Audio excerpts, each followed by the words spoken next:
is on our minds.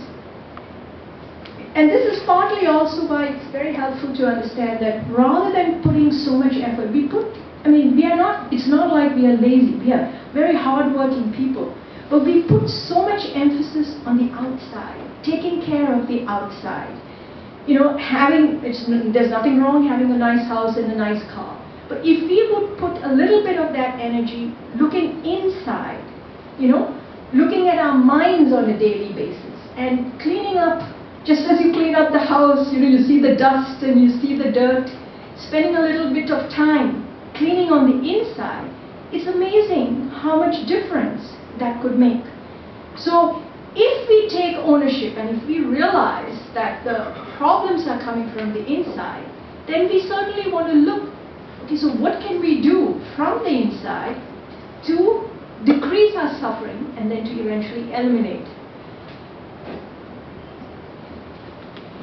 So by the way, this is the Shakyamuni Buddha stupa within the shrine, in Mahabodhi stupa in Buddha. So as you know, the Mahabodhi stupa is where the Buddha became enlightened, and it is considered to be the holiest of the holy sites in Buddhism. And certainly, as you know, in any tradition, there are power spots, if you will, right? And certainly, the Mahabodhi stupa is considered to be a major power spot. And anything you do around the Mahabodhi stupa gets multiplied 8 times. So come to Buddha and make that a pilgrimage site. Now, psychologists also have their explanation for causes. So this is kind of the Buddhist explanation as the causes for suffering. I think it was 20 or 30 years, this idea of biopsychosocial causes was put forward. And now people are talking about really the close connection between biology and psychology, the biological vulnerability and psychological vulnerability in terms of understanding any of the causes of suffering. So as you can see, there are 4 boxes. If we just review them, you have the genetic risk factors.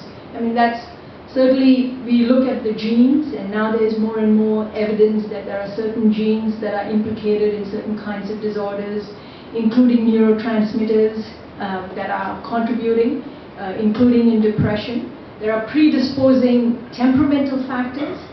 Certain babies are more irritable, certain babies have a easygoing style, and that can also then contribute to problems. Gender, I will come back to. Gender seems to be a significant factor, and it's interestingly women who are more vulnerable. In fact, women are at least 2 times more likely to be depressed than men, and I'll explain that in a little bit. You then also have somatic risk factors. Along with depression, you have other kinds of somatic problems that can also result. And then substance misuse.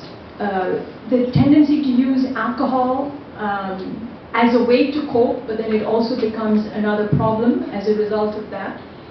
And then you have the sociocultural risk factors. And see, again, it's very interesting.